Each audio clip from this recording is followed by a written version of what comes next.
Bismillahirrahmanirrahim. Assalamualaikum warahmatullahi wabarakatuh.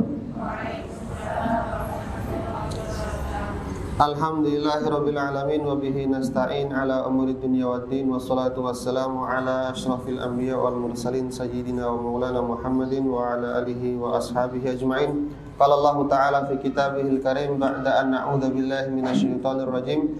Bismillahirrahmanirrahim. Ya ayyuhalladzina amanu taqullaha haqqa tuqatih wa la tamutunna illa wa antum muslimun.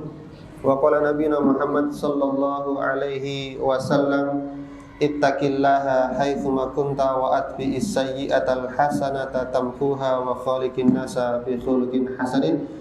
Allahumma la sahla illa ma ja'altahu sahla wa anta taj'alul hazana in syi'ta sahla. Rabbi israh lana sudurana wa yassir lana umurana wahlul 'uqdatam min alsinatina yafqahu aqwalana. Amin amin ya rabbal alamin. Amma ba'd.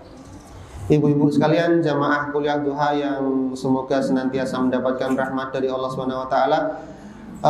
Selamat pagi saya ucapkan kepada ibu-ibu sekalian yang sudah lama menanti kajian ini untuk bisa diadakan lagi, Bu nggih. Sudah libur sekitar 2 tahunan karena ada COVID-19.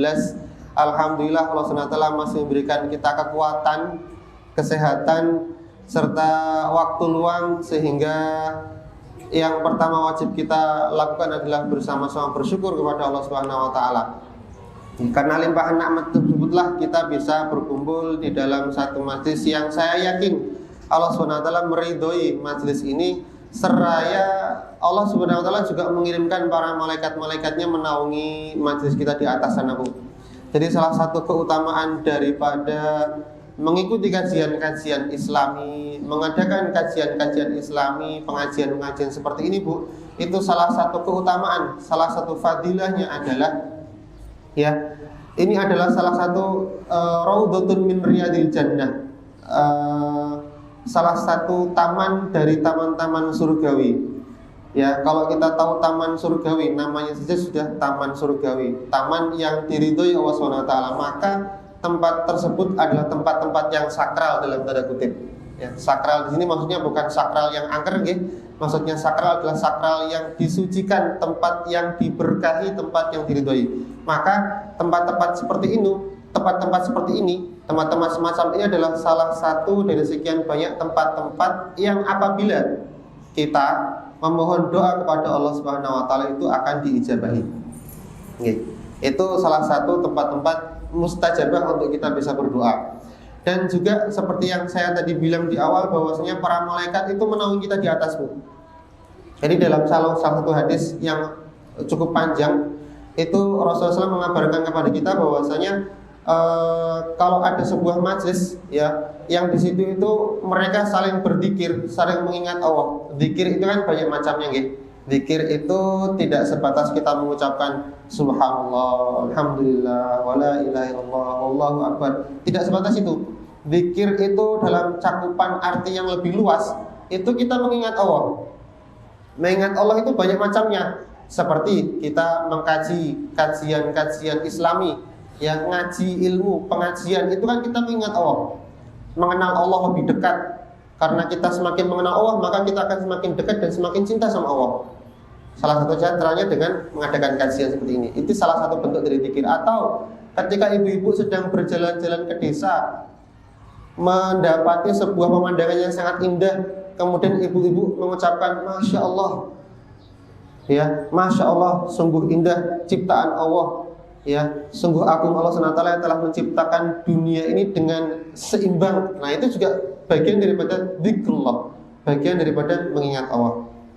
Nah, ketika kita mengadakan majlis-majlis seperti ini, Rasul itu memberitahukan kepada kita bahwasanya para malaikatnya ada di atas kita, ya. Seraya mereka mendoakan ampunan bagi orang-orang yang ada di bawahnya. Para malaikat itu mendoakan supaya diampuni dan mendapatkan rahmat dari Allah SWT. Itu sebuah keutamaan yang tidak didapatkan pada tempat-tempat lain, okay? Yang tidak didapatkan di tempat-tempat lain, hanya di tempat-tempat khusus saja. Salah satunya adalah di majelis ilmu seperti ini. Maka sangat beruntung sekali Dan kita wajib bersyukur Allah SWT masih memberikan kita kekuatan iman, semangat Bu untuk bisa hadir. Kemudian juga memudahkan langkah kaki kita untuk datang. Karena tidak sedikit yang diberikan oleh Allah kesehatan, diberikan oleh Allah waktu luang, tapi keimanan di dalam hatinya itu masih dalam keadaan yang kurang sehat. Sehingga meskipun dengan badan yang sehat, meskipun dengan kesempatan yang ada, tapi mereka tidak kuat untuk melangkahkan kaki yang mungkin bobot badannya itu cuman, ibu-ibu itu berapa sih paling Bu? 40 Bu ya?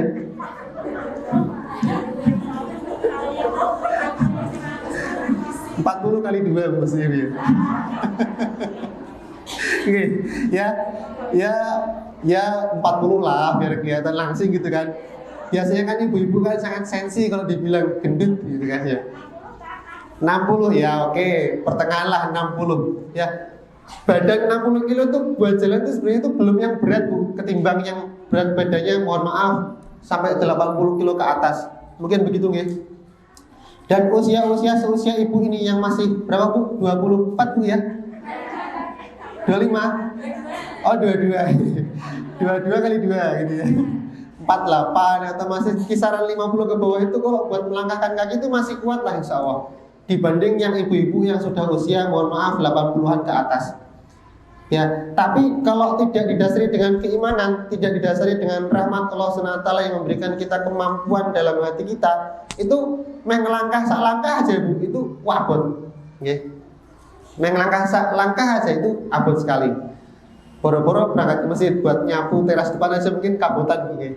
Mungkin. Saya enggak nyindir. Kalau ada yang merasa tersindir ya mohon maaf. Jadi gitu Bu. Wajib kita syukuri bahwasanya Allah SWT masih memberikan kita kekuatan untuk datang. Karena ya itu sebuah kelebihan yang mungkin tidak diberikan oleh orang-orang lain selain kita yang datang ke sini. Maka semangat-semangatlah ibu-ibu semuanya untuk bisa menghadiri majelis-majelis ilmu dimanapun itu tempatnya. Karena tempat-tempat itulah tempat di mana kita itu bisa mengenal Islam lebih dekat. Status kemusliman dan kemuslimahan kita itu bisa semakin kita ketahui, bisa semakin kita kenal dari mana kalau tidak dari majelis-majelis ilmu ya. Karena Islam itu ada ya dari majelis ilmu itu. Kalau kita mau mengenal Islam di pasar mungkin tidak akan bisa ketemu. Kalau kita mau mengenal Islam di terminal mungkin tidak bisa ketemu. Kecuali kalau di pasar diadakan kajian-kajian Islam, kecuali kalau di terminal diadakan pengajian-pengajian Islam. Artinya bagaimana kita mau mengenal Islam itu ya dari cara kita mengkaji Islam itu sendiri. Dan tempatnya adalah tempat-tempat seperti ini. Maka dimanapun ada tempat untuk mengkaji Islam, datangilah supaya kita semakin mengenal Islam dan kita terselamatkan dari berbagai macam fitnah yang ada. Itu sesuai dengan tema kita pagi ini. So kita akan membahas sedikit seputar bagaimana sih cara kita bisa istiqomah hidup di tengah-tengah zaman yang penuh dengan fitnah. Salawat itu pembukaan ya. Salawat dan salam semoga selalu tercurahkan kepada Nabi kita Muhammad Sallallahu Alaihi Wasallam, dan semoga juga tercurahkan juga kepada istri-istri beliau, sahabat-sahabat beliau, tabiin, serta orang-orang yang senantiasa istiqomah, senantiasa minimal berusaha untuk istiqomah, meniti, menapaki, menjalankan, ya, melakukan sunnah-sunnah, ajaran-ajaran yang telah diberikan oleh Nabi Muhammad SAW melalui perantara para ulama-ulama. Oke, dan mari kita berdoa bersama. Mudah-mudahan kita yang ada di sini bisa berhujah. Berhujah itu apa? Bisa beralasan kepada Allah ketika besok kita ditanya, untuk apa waktu yang dulu aku berikan kepadamu itu?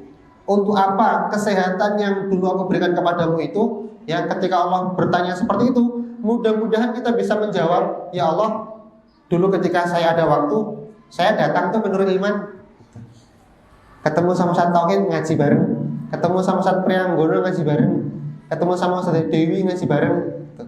Ya Allah, dulu waktu saya sehat, saya mau tuh untuk datang ke masjid untuk mengikuti kajian-kajian Islam. Nah, begitu. Mudah-mudahan kita bisa menjawab itu, karena besok ketika kita di hadapan Allah SWT itu kan ini dikunci Bu ya.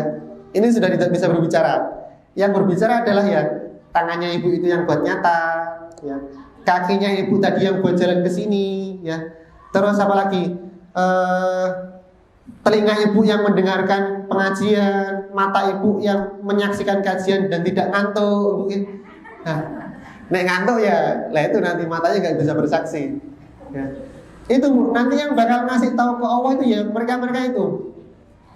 Jadi semangat-semangatlah nyata, semangat-semangatlah mendengarkan dan jangan ngantuk Bu, supaya mata kita nanti di akhirat juga akan bersaksi di hadapan Allah Subhanahu wa taala. Begitu, guys? Iya, mudah-mudahan itu bisa membantu kita di hadapan Allah, meringankan beban pertanyaan kita di hadapan Allah. Semoga kita bisa langsung masuk ke surga tanpa hisab yang lama-lama. Gitu, ya. Amin, amin ya rabbal alamin. Ibu-ibu sekalian yang dirahmati Allah Subhanahu wa taala, perlu saya informasikan terlebih dahulu dan saya minta tolong kepada ibu-ibu semuanya, nggih, untuk nanti bisa di-share infonya ke ibu-ibu yang mungkin hari ini belum datang atau ke suami-suaminya ibu-ibu sekalian yang ada waktu luang untuk bisa mendatangi kajian duha. Karena kabar gembiranya, insya Allah kuliah duha ini akan kembali kita adakan rutin seperti tahun-tahun sebelumnya, gitu ya, seperti tahun-tahun sebelumnya. Syukur-syukur nanti kita bisa mengadakan event-event ya, memfasilitasi ibu-ibu yang mungkin punya barang dagangan. Karena seingat saya dulu waktu awal-awal kajian duha itu yang waktu ibu-ibu rame, entah ya ada nggak yang dulu ibu-ibu yang di sini jualan itu? Ada nggak? Nah, jualan di situ itu cukup sangat meriah dan sangat menggugah semangat untuk bisa datang ke sini ya. Meskipun ya nanti jangan salah niatnya ke sini tetap ngaji dulu, setelah ngaji baru bisa bertransaksi jual beli. Itu kan nanti ada Ustadz Farid Prianggono, ada Ustadzah Dewi juga, pakar kristolog ya, kalau kita mau mengenal Kristen lebih jauh, karena kita juga perlu mengenal Bu, supaya kita tidak terjerumus ke dalamnya gitu kan. Menjembatani saudara-saudara kita yang mungkin sedang galau dengan keimanannya mau berpindah, nah itu bisa kita kasih tahu, bisa kita ajari mereka. Dari mana kita tahunya? Dari Ibu Dewi. Nanti bisa ditanyakan tentang Kristen-Kristen seperti itu. Ustadz Farid Prianggono ya, terus ada Ustadz Mirza dan Ustadz yang lainnya yang mudah-mudahan beliau semuanya diberikan kesehatan sehingga kita bisa ngaji bareng bersama beliau itu semua. Nah, untuk kesempatan pagi ini seperti yang disampaikan oleh MC tadi, seharusnya yang mengisi adalah Ustadz Farid Prianggono, tapi karena beliau sedang ada musibah, tanpa mengurangi rasa hormat saya ke beliau, maka saya izin menggantikan beliau untuk berbicara di depan ibu-ibu semuanya. Diizinkan Bu? Diizinkan ya? Kalau nggak diizinkan saya pamit pulang. Alhamdulillah kalau diizinkan. Ya sebagaimana yang telah disabdakan Nabi ya, min husni islamil mar'i tarkuhu ma la ya'nih, kata Nabi, itu merupakan bukti daripada baiknya keislaman seseorang ya. Jadi tolok ukur kalau kita mau melihat baik tidak sih keislaman kita itu, bisa dilihat dari satu sisi ini, yaitu dari tarkuhu min husni islamil mar'i tarkuhu ma la ya'nih. Kata Nabi, merupakan bagian dari tanda bagusnya kualitas keislaman seseorang itu dari bagaimana mereka meninggalkan sesuatu yang tidak bermanfaat untuknya. Itu. Wah, ini monggo dicatat. Nanti tangannya jadi saksi di akhirat itu nanti. Ya. Oke, saya ulangi. Merupakan bagian dari tanda baiknya keislaman seseorang. Tidak perlu saya jawab ya. Baiknya keislaman kan tidak perlu gitu ya. Itu adalah meninggalkan sesuatu yang tidak bermanfaat untuknya. Ya, saya kasih kesempatan buat tulis dulu. 5, 4, 3, 2, 1. Deng, sudah ya. Ya. Maknanya kalau kita bisa memanfaatkan waktu yang kita punya itu untuk hal-hal yang bermanfaat, nah, itu tanda dari muslim yang baik. Tapi kalau kita sebagai seorang muslim atau muslimah masih berkecimpung dalam hal-hal yang tidak bermanfaat untuk diri kita sendiri atau orang lain, maka bisa dipertanyakan lagi status keislamannya itu baik atau tidak. Hal-hal yang tidak bermanfaat itu seperti apa? Banyak sekali Bu. Nongkrong nggak jelas, ya. Terus kajian tokoh, ya. Kajian tokoh itu maksudnya membahas tokoh tertentu, teman, tetangga, saudara yang punya aib, atau bahasa lainnya yang mungkin ibu-ibu bisa ngerumpi, ya. Ngerumpi bahasa Indonesia ya, bahasa yang lebih syar'inya ghibah. Nah, itu kan sama dengan apa kata Nabi, memakan bangkai memakan daging saudaranya sendiri.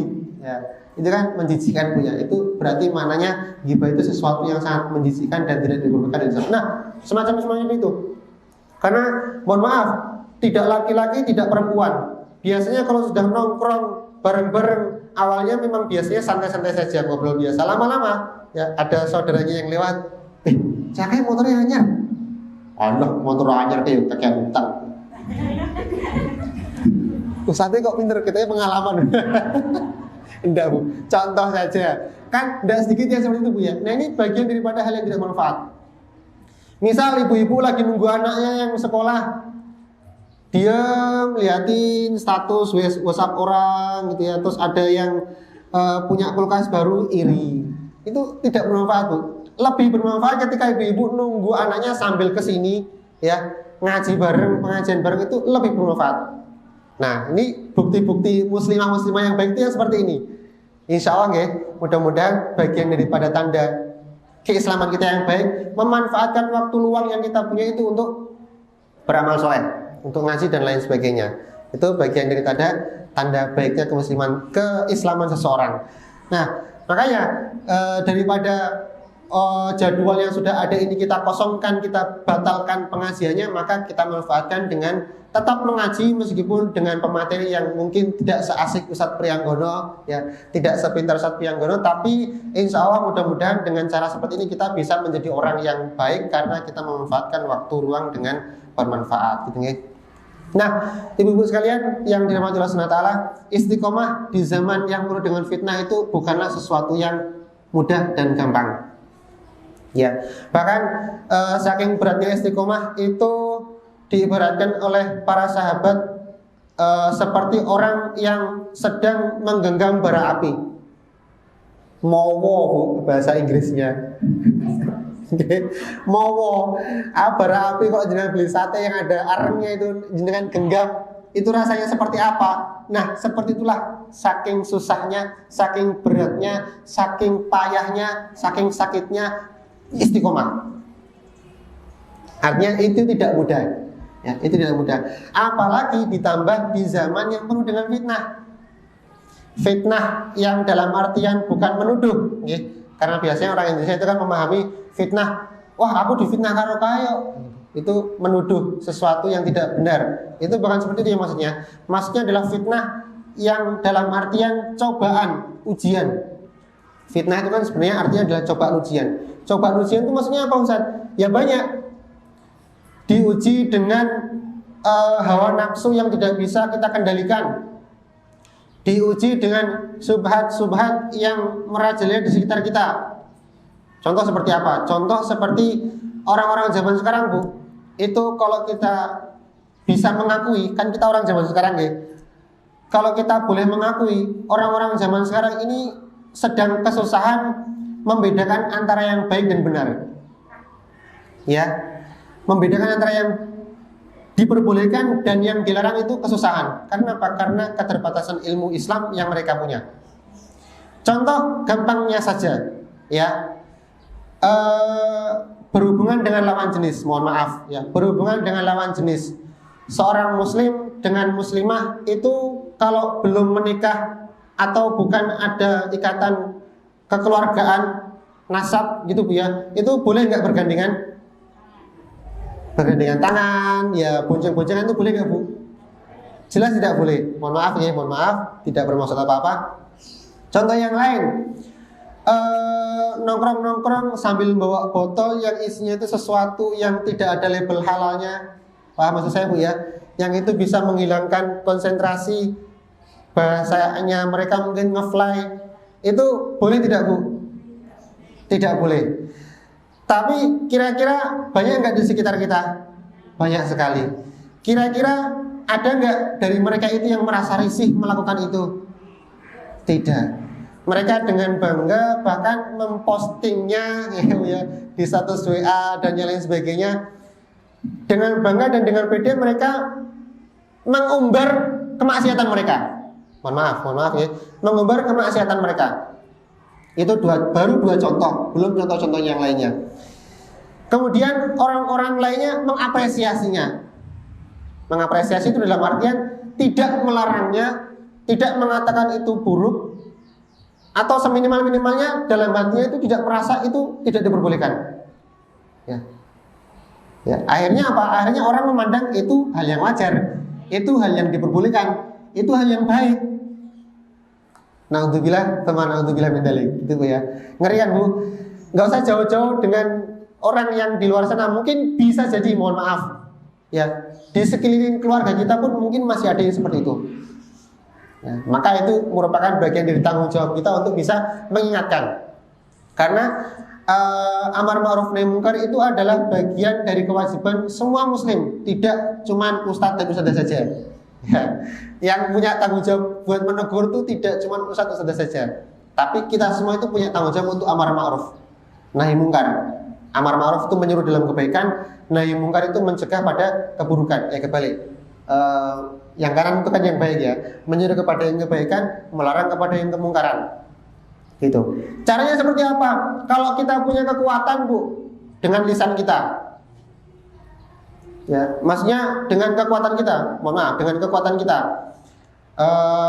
Misal ibu-ibu mendapati ya adiknya atau saudaranya yang lain atau bahkan mungkin anaknya sedang melakukan perbuatan yang tidak diperbolehkan dalam Islam, maka ditegur, dilarang. Nah, karena ibu punya kuasa untuk melarang anaknya. Berbeda kalau ibu-ibu melihat petinggi-petinggi atau pejabat-pejabat bermaksiat, ibu kalau melarang pakai kekuatan ibu tidak punya kekuatan, susah ya. Maka dengan cara yang lain, seminimal-minimalnya adalah dengan cara kita meyakini bahwa itu tidak baik. Kita menolak dengan hati kita. Itu seminimal-minimalnya, kalau bahasanya Rasul, wadzalika ad'aful iman. Kondisi saat itu adalah kondisi yang iman kita memang tidak memiliki kekuatan untuk bisa melarang dan mencegah kemungkaran itu. Minimal seperti itu. Jangan sampai kita turut mengapresiasi, ya. Jangan sampai kita turut meridhoi. Karena ngerinya kalau kita sampai turut juga mengapresiasi, maka kita juga akan dapat imbas dari keburukan yang kita lihat tersebut. Ya, kita juga dapat dosa. Nah, zaman sekarang itu seperti itu. Fitnah itu sangat merajalela. Itu baru 2 contoh. Ya, belum contoh-contoh yang lainnya yang lebih ngeri-ngeri lagi. Ya. Orang zaman sekarang itu punya pikiran yang nyeleneh. Banyak sekali pikiran yang nyeleneh. Contoh ya, karena mungkin di sini ibu-ibu ya. Saya pernah membaca dalam satu kitab, satu buku yang ditulis oleh Profesor Dr. Hamid Fahmi Zarkasi, salah satu ustadz di Gontor. Beliau memberikan sebuah contoh ketika beliau ada di Birmingham. Beliau kan kuliahnya di luar negeri, mendapati seorang wanita yang dia mengatakan, aku nggak apa-apa zina, toh zina dari hasilku zina itu buat nafkah anak-anakku kok. Itu kira-kira pola pikirnya benar nggak Bu? Nggak benar ya? Nah, itu nggak benar. Atau pola pikir orang-orang yang lain, orang-orang zaman sekarang Bu, pikirannya tuh nyeleneh. Salah satu diantaranya ada, contoh yang lain adalah jilbab itu nggak wajib. Disyariatkannya jilbab di Islam itu ya karena dulu orang-orang Arab hidup di sana itu panas, makanya pakai jilbab. Di Indonesia kan nggak sepanas di Arab, maka ngelepas jilbab nggak apa-apa. Secara logika Bu, kalau kita mau nalar secara logika, mungkin itu terlihat seperti benar, ya, mungkin terlihat seperti benar, tapi justru itu sangat salah kaprah. Karena tujuan seorang muslimah diperintahkan untuk menutupi aurat, menggunakan jilbab maksudnya itu adalah untuk menutupi aurat, supaya tercegah dari fitnah-fitnah yang lain, terhindar dari terpancingnya laki-laki yang tidak baik, kemudian ibu mohon maaf mendapatkan perlakuan yang tidak baik, dan lain sebagainya. Masih banyak lagi manfaat-manfaat lainnya dari tujuan diperintahkannya Allah SWT kepada kita untuk menggunakan, kepada ibu-ibu untuk menggunakan jilbab. Ya, kalau saya diberikan jilbab malah tidak boleh, malah tidak boleh. Ya. Atau zaman sekarang wanita-wanita yang menuntut kesetaraan gender. Nek laki-laki boleh itu ya saya boleh lah. Itu. Ya itu pikiran-pikiran nyeleneh.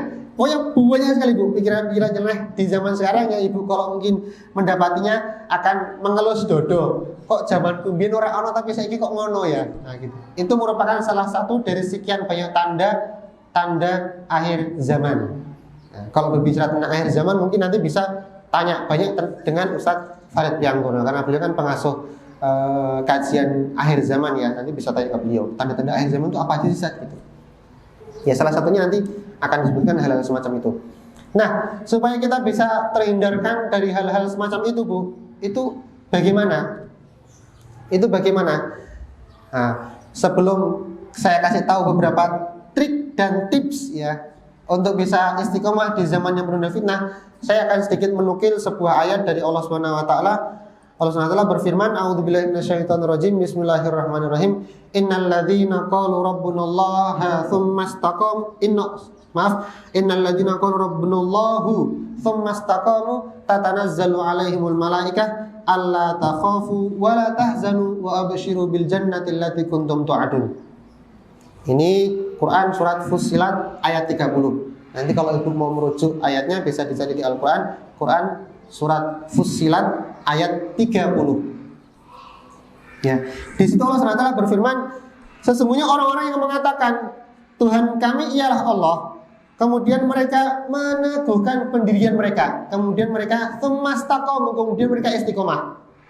Ya, orang-orang ya kalau mereka sudah bersyahadat, sudah mengakui bahwasanya Allah Subhanahu wa taala adalah Rabbku, Nabi Muhammad saya meyakini bahwa Nabi Muhammad adalah Rasulullah, ya, sudah bersyahadat, sudah Islam. Tsumastaqamu, ditambah kemudian mereka istiqomah.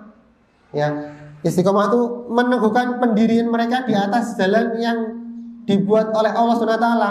Ya, istiqomah berbuat baik, bukan istiqomah di dalam yang buruk. Istiqomah di dalam yang baik. Maka tatanazzalu alaihimul malaikah alla takhafu wa la tahzanu wa abshiru bil jannati allati kuntum tu'adun. Maka bagi orang-orang seperti itu, orang-orang yang tadi sudah beriman, kemudian mereka senantiasa berusaha untuk istiqomah. Ya, contoh istiqomah itu apa? Tetap menggunakan jilbab meskipun orang-orang melepas jilbab, ya. Tetap datang ke masjid meskipun orang-orang tidak mau datang ke masjid. Buat laki-laki yang sholat berjamaah di masjid, tetap mengikuti kajian rutin meskipun kegiatan semakin banyak dan menyibukkan gitu ya. Istiqomah seperti itu. Maka orang-orang seperti itu, kata Allah, tatanazzalu alaihimul malaikah, akan turun pada mereka itu para malaikat Allah Subhanahu wa taala, seraya mereka memberikan kabar gembira kepada kita orang-orang yang istiqomah, alla takhafu wa la tahzanu. Sudah cukup orang-orang seperti kalian, orang-orang yang mau beriman dan istiqomah, itu sudah kalian adalah orang-orang yang enggak perlu lagi galau. Alla takhafu, enggak usah lagi takut, wala tahzanu, enggak usah lagi sedih. Karena apa? Wa absyiru bil jannati allati kuntum ta'adun. Karena orang-orang seperti kalian adalah, kata para malaikat ya, orang-orang yang telah dijanjikan surga oleh Allah Subhanahu wa taala. Ngerti? Ya. Masih dengar Bu ya? Ya. Orang-orang seperti itu adalah orang-orang yang mereka itu mendapatkan janji surga dari Allah Subhanahu wa taala. Maka enggak usah sedih dan enggak usah takut. Cukup kalian beriman dan berusaha istiqomahlah, karena sesungguhnya janji Allah surga buat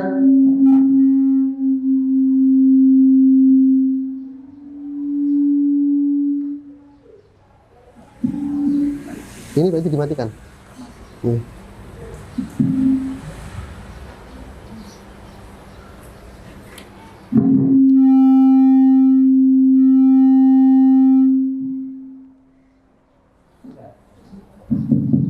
Cek ace. Iya, sampun Mbak. Matur suwun. Ya, kita lanjutkan lagi. Jadi orang-orang seperti itu tuh orang-orang yang telah diberikan kabar gembira surga, ya, yang mengalir di bawahnya sungai-sungai, ada sungai susu, ada sungai madu, ada sungai khomer bahkan Bu, ada sungai khomer. Tapi khomernya di surga itu, tahu khomer Bu ya? Khomer itu arak, ya. Tapi araknya di surga itu arak yang tidak memabukkan. Bedanya arak di dunia dan di arak di surga. Ya, gitu. Biasanya sesuatu yang diharamkan di dunia itu akan Allah berikan di surga. Ya. Misal seperti khomer itu dilarang, maka di surga diperbolehkan. Kain sutra itu dilarang untuk laki-laki, di surga kayaknya kain sutra-sutra gitu ya.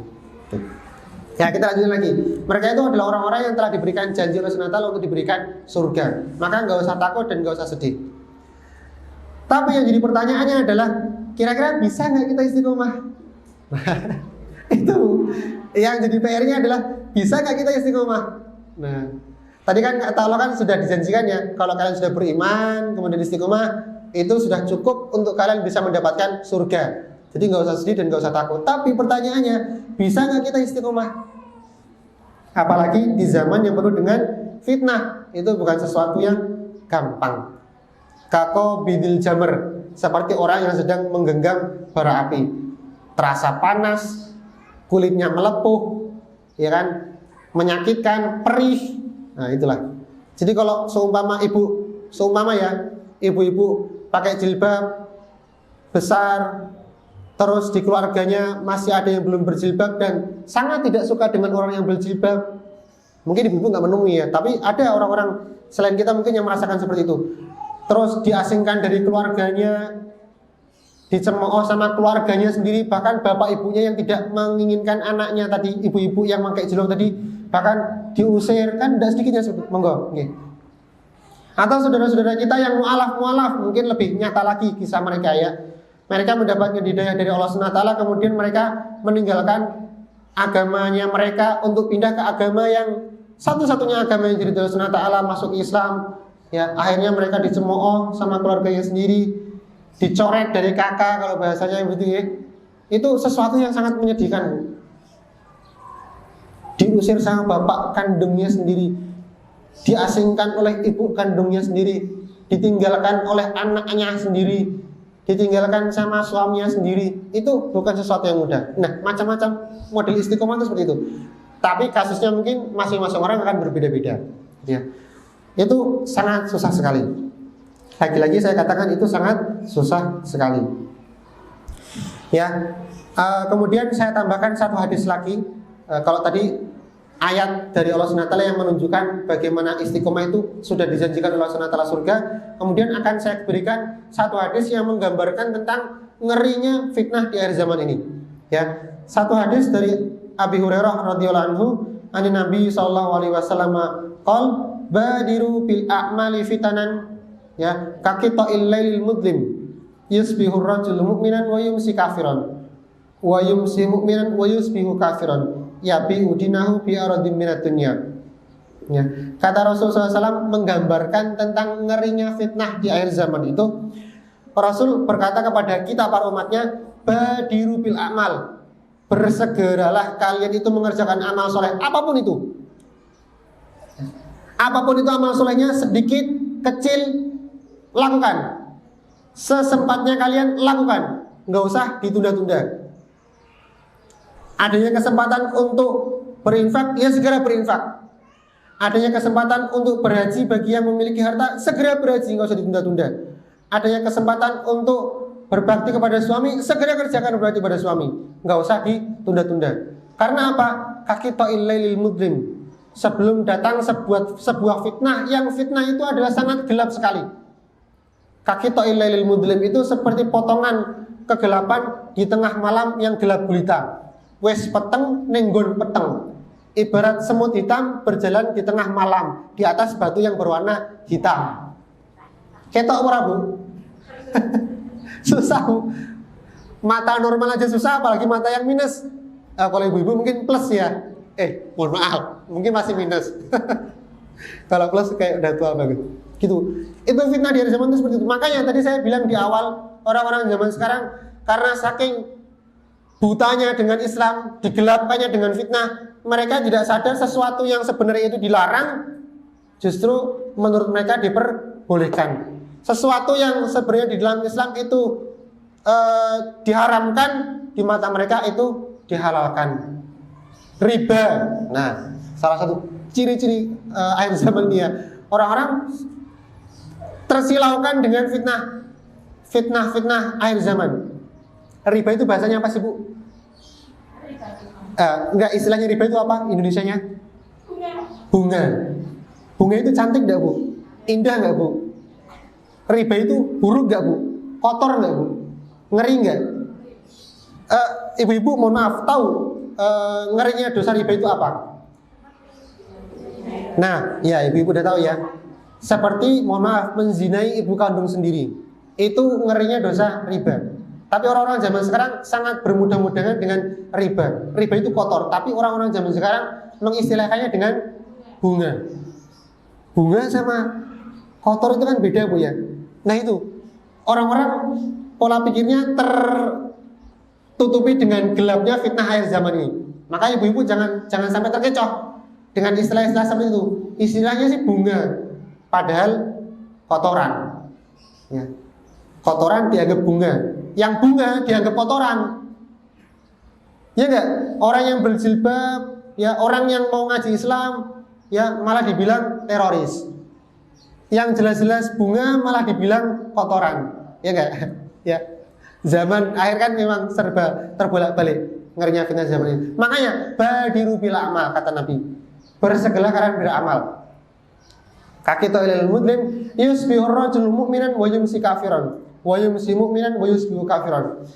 Kemudian dilanjutkan oleh Nabi gambaran tentang ngerinya fitnah akhir zaman itu, orang di pagi hari itu mereka masih muslim Bu. Ketika malam hari mereka berubah menjadi kafir.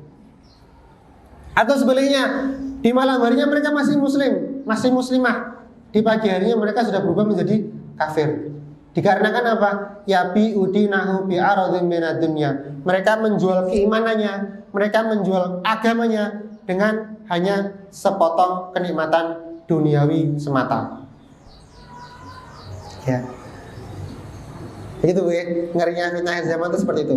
Nah, makanya salah satu hal yang untuk kita bisa terselamatkan dari fitnah itu adalah seperti yang tadi di awal kata Nabi, dengan amal soleh, dengan ngaji, dengan mengenal Islam, supaya kita tidak terkecohkan dengan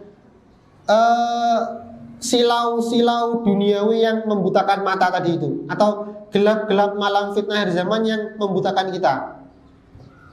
Ngaji Bu, semangat-semangat ngaji, semangat-semangat baca buku tentang Islam, supaya kita kenal dengan Islam kita sendiri.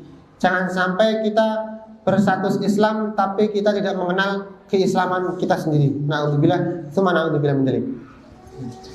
Nah, sekarang masuk pada poin intinya.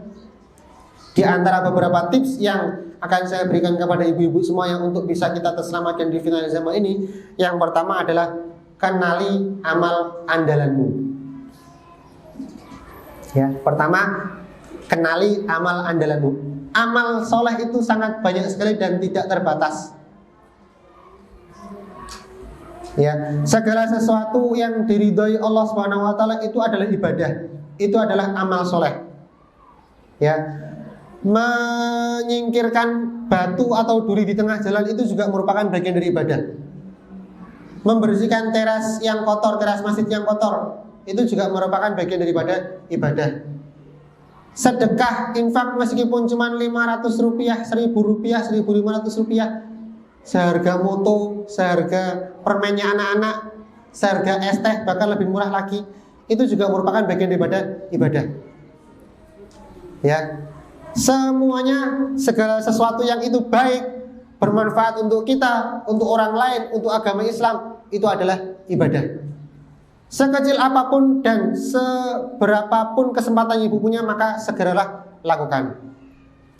Tapi kenali amal andalan ibu-ibu semua. Misal Bu ya, ibu ini suka dengan amalan sedekah. Oke lah, saya punya amalan andalan yang itu akan saya jalani tiap hari, rutin, tidak pernah bolong. Seminimal-minimalnya memasukkan uang ke kotak infak sebanyak 10.000. Misal Bu ya, kalau kebanyakan ya monggo dikurangi, kalau masalah kesedikitan monggo ditambahi. Atau semisal ibu punya kecenderungan untuk beramal soleh itu berupa sholat duha, saya akan berkomitmen untuk melakukan sholat duha seminimal-minimalnya 2 rakaat saja di setiap hari sebelum mengantarkan anak ke sekolah. Mengantarkan anak ke sekolah itu jam berapa Bu? Jam 6 ya. Jam 6 itu sepertinya sudah mulai syuruk, sudah mulai matahari sudah mulai terbit dan sudah mulai masuk waktu duha. Atau kalau mau lebih aman jam 6 lebih 10 atau seperempat gitulah ya. Atau mungkin ibu-ibu bisa mengantarkan anak sekolah terus mampir ke masjid sholat dulu, atau banyaklah, silakan ibu teknisnya seperti apa diatur sendiri. Kalau misalnya ibu berkomitmen seperti itu baik. Dan masih banyak amal-amal lainnya lagi. Pokoknya ibu harus memilih satu minimal amal andalan yang ibu punya, dan itu lakukan secara rutin. Karena amal itulah yang nanti akan membantu kita ketika kita bertemu sama Allah Subhanahu wa taala. Ya. Seperti contoh, ibu-ibu kenal ya dengan sahabat yang dulu suara sandalnya saja itu sudah sampai surga. Bilal bin Rabah. Beliau memiliki sebuah amal andalan, yaitu senantiasa menjaga wudhu. Nah, mungkin ibu bisa duplikat ini, bisa contoh amal baik atau amal unggulannya Bilal bin Rabah. Jadi beliau ketika berwudhu terus batal karena kentut atau karena hal yang lain, maka beliau segera berwudhu lagi. Kentut lagi, berwudhu lagi, kentut lagi, berwudhu lagi. Jadi wudhu tidak hanya ketika hendak sholat saja, tidak hanya ketika hendak membaca Al-Quran saja, tapi selalu menjaga kesucian badannya. Nah, itu salah satu amal andalannya beliau. Atau ada amal andalan lain dari sahabat yang lain, seperti memaafkan dan mendoakan orang yang berbuat salah di dalam satu hari tersebut. Misal Bu ya, dari pagi bangun tidur sampai nanti sebelum tidur, itu ada orang yang berbuat salah sama ibu-ibu. Sebelum ibu-ibu tidur, ibu ingat-ingat lagi tadi yang berbuat salah sama saya siapa saja. Ibu-ibu maafkan kesalahannya mereka, setelah ibu doakan ampunan buat mereka, terus tidur. Baca doa dulu ya, baca doa sebelum tidur. Nah, itu ada sahabat yang dia punya amal andalan seperti itu. Bahkan dengan amalan andalan seperti itu, beliau yang masih hidup itu dikatakan Nabi penghuni surga lewat. Ya, jadi waktu ada majlis seperti ini, Nabi dengan para sahabatnya ngadakan majlis, itu ada sahabat yang datang. Sebelum sahabatnya tadi datang, Nabi berkata, sebentar lagi ada penghuni surga datang. Besoknya lagi ngaji lagi, Rasul berkata gitu lagi, sebentar lagi ada penghuni surga datang, sampai beberapa kali. Ya. Sampai ada sahabat lain yang penasaran, kemudian nginap di rumahnya selama 3 malam. Dilihat amal andalannya itu sebenarnya apa sih? Ya. Ternyata setelah 3 malam itu amalnya biasa-biasa saja. Maksudnya biasa-biasa saja itu biasa-biasa saja kelasnya para sahabat ya. Ya tahajudnya lama, ya zikirnya lama, ya baca Qur'annya lama, sama seperti sahabat-sahabat yang lain. Sampai kemudian penasaran, ditanyalah sahabat tadi itu, apa sih amal andalanmu? Kok sampai-sampai Nabi mengatakan kamu sebagai penghuni surga? Nah, dikasih tahulah tadi, saya itu sebelum tidur selalu mengingat ya siapa saja yang sudah berbuat salah kepadaku, kemudian aku memaafkan mereka, seraya aku mendoakan mereka supaya diampuni. Terus aku tidur. Amalan tersebutlah yang menjadikan dia menjadi penghuni surga. Oke, cukup, waktunya sepertinya terbatas. Yang kedua, minta pertolongan sama Allah dan tawakal kepada Allah SWT. Istiqomah itu kan bukan sesuatu yang dikerjakan dalam tempo yang sederhana dan singkat. Ya, maka dalam perjalanan kita istiqomah dari sekarang sampai nanti kita mati, itu kita membutuhkan pertolongan Allah Subhanahu wa taala. Tanpa pertolongan dari Allah Subhanahu wa taala, tanpa taufiknya, sungguh kita adalah makhluk biasa yang tidak bisa istiqomah. Maka mintalah pertolongan kepada Allah Subhanahu wa taala dan bertawakal. Kalau kita sudah berusaha dan minta tolong sama Allah, kemudian kita serahkan segala urusannya kepada Allah Subhanahu wa taala. Ahris ala ma yanfa'u wasta'in billah. Begitu kata Rasul. Ahris ala ma yanfa'u, bersemangatlah kalian dalam sesuatu yang bermanfaat untuk kalian, tapi jangan lupa wasta'in billah, minta pertolonglah kepada Allah Subhanahu wa taala. Karena yang memberikan kita kekuatan untuk bisa datang ke sini itu Allah, Bu. Ya. Yang memberikan kita kesehatan sehingga kita bisa datang ke sini itu Allah. Bukan Allah, Allah. Allah. Kalau Allah itu pakainya berarti A W W O H. Alif waw ha Allah gitu. Padahal kan tulisannya alif lam lam ha Allah. Sebetulnya gitu. Iya, ojo jowo-jowo banget lah gitu ya. Jadi gitu. Wasta'in billah, jangan lupa kita meminta kepada Allah Subhanahu wa taala supaya kita diberikan kekuatan untuk bisa istiqomah. Itu. Atau dalam ayat Allah Subhanahu wa taala berfirman, fa'budhu wa tawakkal alaih. Quran surat Hud ya. Nanti bisa dicek ayatnya, saya lupa. Fa'budhu wa tawakkal 'alallah.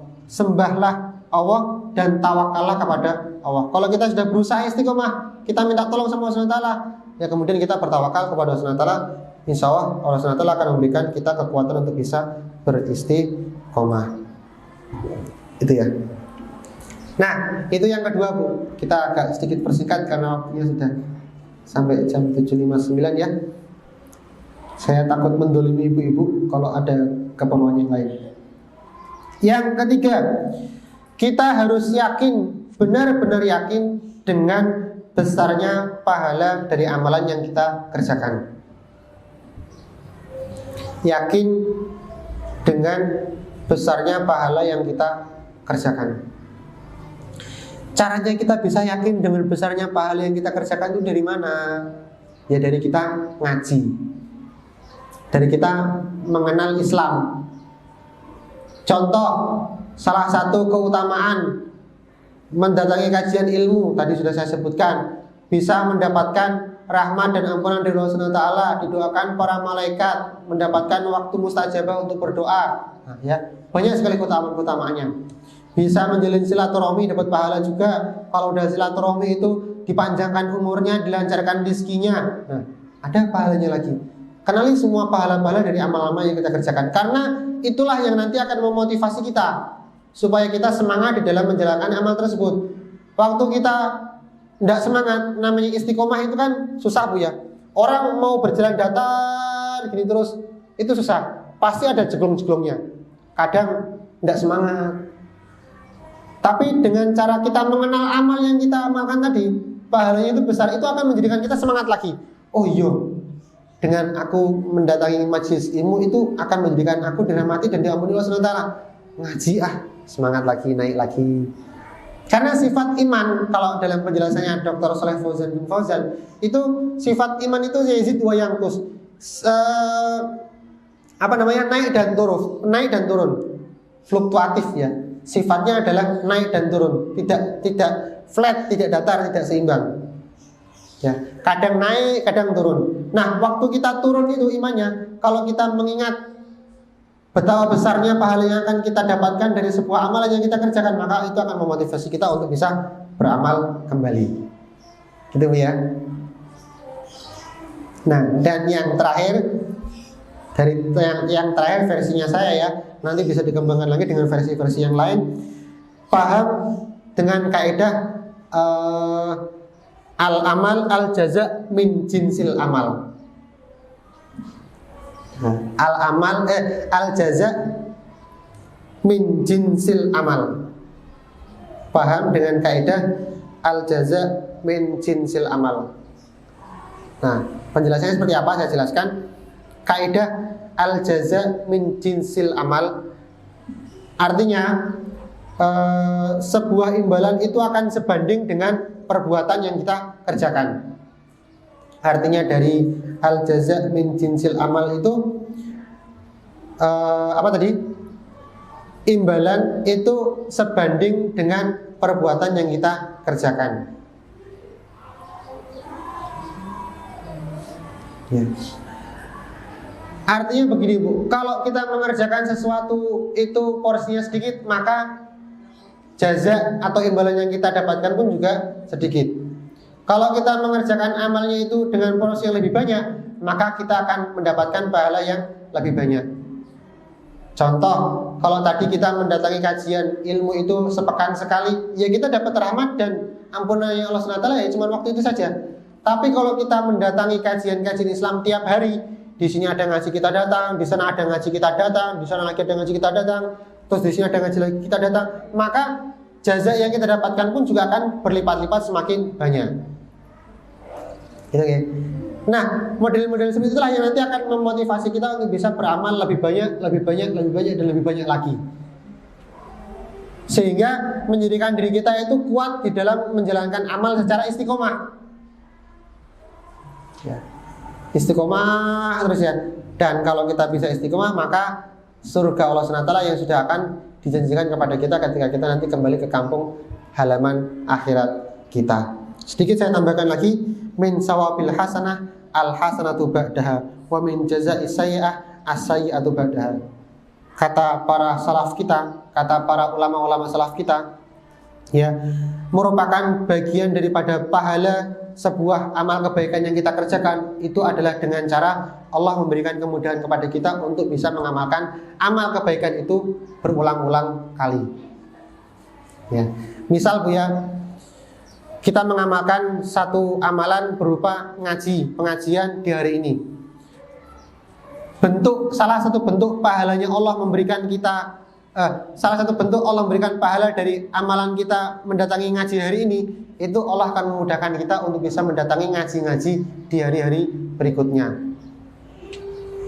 Artinya kalau kita bisa seperti itu, maka kita akan selalu continue dalam beramal, selalu istiqomah.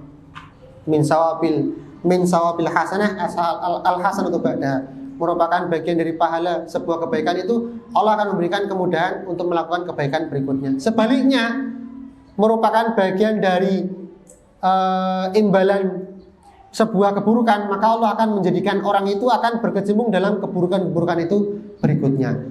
Maka tinggal pilih, kita mau istiqomah di dalam hal yang baik atau di dalam hal yang buruk.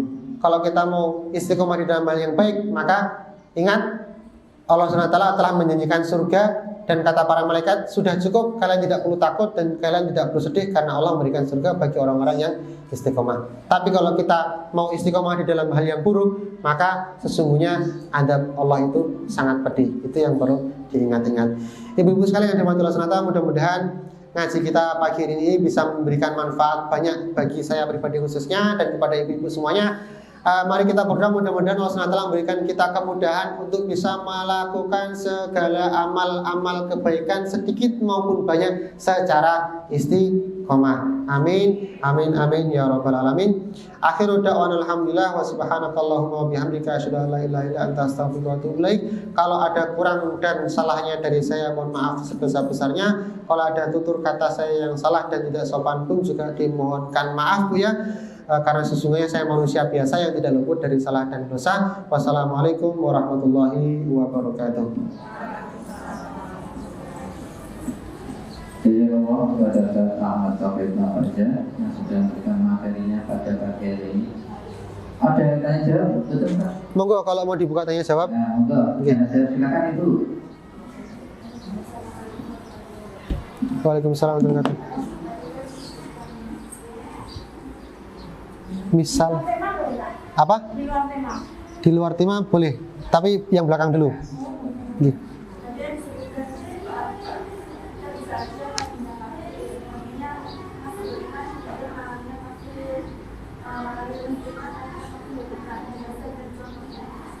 Minta penjelasan dan contohnya dari. Oh ya, oke. Pertanyaan sangat bagus. Contoh dari seperti apa sih model orang yang paginya dia muslim terus malamnya bisa kafir, atau sebelahnya malamnya kafir, malamnya muslim paginya bisa kafir, itu seperti apa? Contoh simpelnya Bu ya. Contoh simpelnya tentang keimanan kita. Tentang keimanan kita dan bagaimana kita beriman atau kufur kepada Allah Subhanahu wa taala. Contoh, ini perkara hati, perkara keimanan. Di pagi hari kita masih muslim. Kita menjalankan aktivitas seperti biasa. Subuhan ya subuhan, duhuran ya duhuran, asaran ya asaran. Maghrib Bu, sebelum maghrib kita tertimpa musibah. Naudzubillah, misal ada saudara kita yang sangat kita cintai itu ditimpa musibah sampai Allah mengambil nyawanya. Padahal kita sudah sangat cintanya sama mereka, kemudian Allah ambil yang kita cintai itu. Contoh mungkin lama tidak diberikan keturunan, sekalinya diberikan keturunan langsung diambil oleh Allah, itu kan berat sekali punya. Nah dari situ kemudian kita tidak ridho dengan apa yang diberikan Allah kepada kita. Kita merasa marah kepada Allah. Aku wis usaha angel-angel, aku wis dungo, aku wis ibadah, aku wis taat sama kamu ya Allah, tapi kok kamu malah ambil sesuatu yang aku cintai. Marah sama Allah. Itu kira-kira perbuatan yang diperbolehkan atau tidak? Perbuatan yang kufur atau syukur? Nah, itu perbuatan yang kufur. Bahkan naudzubillah, sampai-sampai seumpama dia mengatakan sesuatu yang tidak baik, mengolok-olok Allah Subhanahu wa taala, itu masuk dalam kategori istihza bidin, yang itu tidak ada toleransinya. Kalau orang sudah mengolok-olok Allah Subhanahu wa taala, mau bercanda, mau serius, itu bisa menghilangkan status keislaman mereka. Itu contoh simpelnya Bu. Jadi bisa jadi mereka kafir tapi tidak sadar. naudzubillah min dzalik. Itu contoh. Atau mungkin contoh yang lebih mudahnya, ketika orang-orang yang tertimpa musibah, saudara-saudara kita yang tertimpa musibah di tempat sana ya, musibah tanah longsor, musibah tsunami. Ibu-ibu pernah mendengar gak mereka-mereka yang kemudian didatangi oleh para misionaris, orang-orang yang punya misi membawa agama Kristennya, kemudian dikasih sekardus mie instan, dikasih sepaket pakaian, kemudian diajak ke gereja dan masuk agamanya mereka. Terus kok mau? Kira-kira ibu pernah dengar cerita itu gak? Pernah gak? Dan itu nyata, ada. Nah, orang-orang semacam ini kan mereka yabi udinahu bi aradhim minad dunya, menjual keimanannya mereka, menjual keislamannya mereka, menjual keimanannya mereka dengan sepotong kenikmatan, secuil, bukan sepotong-potong itu kan besar ya. Nek gur cuil itu loh Bu. Secuil kenikmatan duniawi semata. Padahal keimanan itu mahal harganya, dijual hanya dengan sekardus mie instan dan satu setel pakaian bersih. Itu. Nah, itu contohnya saja. Mungkin itu ya, saya atau ibu-ibu yang bertanya mudah-mudahan bisa menjawab. Bentar, itu ibunya ini dulu. Oke. Misalkan ada orang menikah dengan orang Nasrani, terus dia ikut orang Islam, ikut Nasrani, ikut cerai, terus dia mau balik ke Islam itu masih diterima apa? Oh iya, ini ibu memberikan sebuah contoh yang lain sebenarnya. Suka sama orang yang non muslim, kemudian menikah, dan karena menikah akhirnya ikut agamanya yang non muslim. Itu juga merupakan bagian daripada orang yang menjual agamanya dengan secuil kenikmatan duniawi semata. Terus pertanyaan dari ibu ini, boleh nggak masuk Islam lagi? Boleh, dan bisa, tidak dilarang. Iya, dengan syarat dia syahadat ulang. Dan konsekuensi dari syahadat ulang, karena konsekuensinya dia sudah syahadat dan masuk Islam ya, konsekuensinya adalah meninggalkan pasangannya kalau pasangannya tidak mau masuk Islam juga. Kalau mau masuk Islam itu bagus, kalau nggak mau Islam ditinggalkan, karena dalam Islam tidak boleh menikah beda agama. Tapi kalau udah masuk agama lain terus mau balik lagi boleh. Itu mungkin ya. Gimana Bu pertanyaannya? Bentar, ibu ini dulu. Oke, monggo. Yang mau meninggalkan tempat terlebih dahulu kami persilakan, tidak apa-apa. Ya Bu.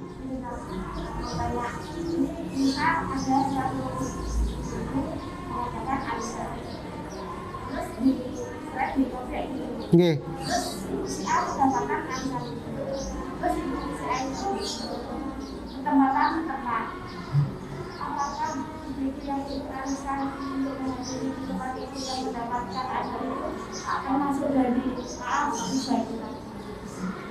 Oh. Hah? Makan-makan gitu ya. Iya. Iya, sebenarnya itu bukan dari bagian riba atau tidak riba. Itu kalau arisan itu lebih dekatnya kepada perjudian sebenarnya. Ya, riba itu misal macamnya gini Bu, kita berhutang sekian, sistem bunga. Jelas ya kalau sistem bunga itu ya. Kita hutang sekian, tapi kalau jatuh tempo maka nambah. Nah, tambahannya itu adalah bagian daripada riba. Kalau contoh yang Ibu berikan tadi, misal kita arisan, dalam arisan itu ada 3 orang. Ya, peraturannya arisan berarti 3-3-nya ini harus dapat semua, kan gitu nggih? Dan tidak ada yang dirugikan salah satu dari 3 orang ini. Nah, misal satu orang narik, kemudian mendapatkan jatah untuk ketempatan acara arisan gitu Bu ya. Terus orang tersebut pasti nyuguh-nyuguhi, kan nggak mungkin arisan cuma ngomong-ngomong tok ya. Pasti ada makan-makannya. Nah, yang ditanyakan Ibu tadi, kira-kira itu bagian dari riba gak makanan yang disuguhkan? Ya. Mohon maaf. Nah, itu bukan bagian daripada riba. Ya, karena kan riba tadi yang sudah saya contohkan bukan bagian seperti itu. Itu konsekuensinya adalah Bu, sistemnya harus ada kesepakatan. Apakah suguhan itu termasuk dari bagian uang yang ditarik? Berarti harus jelas nominalnya berapa, ya harus disamakan semua. Kalau si A misal dapat uang tarikan itu 5 juta, terus 500 ribunya itu buat makan-makan, ya berarti 500 ribu buat makan, buat uang operasional dari kegiatan itu. Nanti kalau yang B narik juga sama peraturannya, 5 juta ditarik tapi 500-nya buat makan-makan, tidak boleh dikurang atau dilebihkan. Kalau dilebihkan itu bagian dari sedekahnya dia, kalau dia niatkan seperti itu baik. Tapi kalau dikurangi itu bagian daripada kedoliman, mendolimi, memakan harta saudaranya. Yang C nanti narik pun juga demikian. Lebih amannya Bu, nominal arisan itu berapa sudah ditarik semua, diambil sama yang berhak. Nanti masalah suguhan itu nanti menurut pribadinya masing-masing sesuai dengan kemampuan yang mereka punya. Begitu oke. Mudah-mudahan bisa menjawab. Cukup? Oke.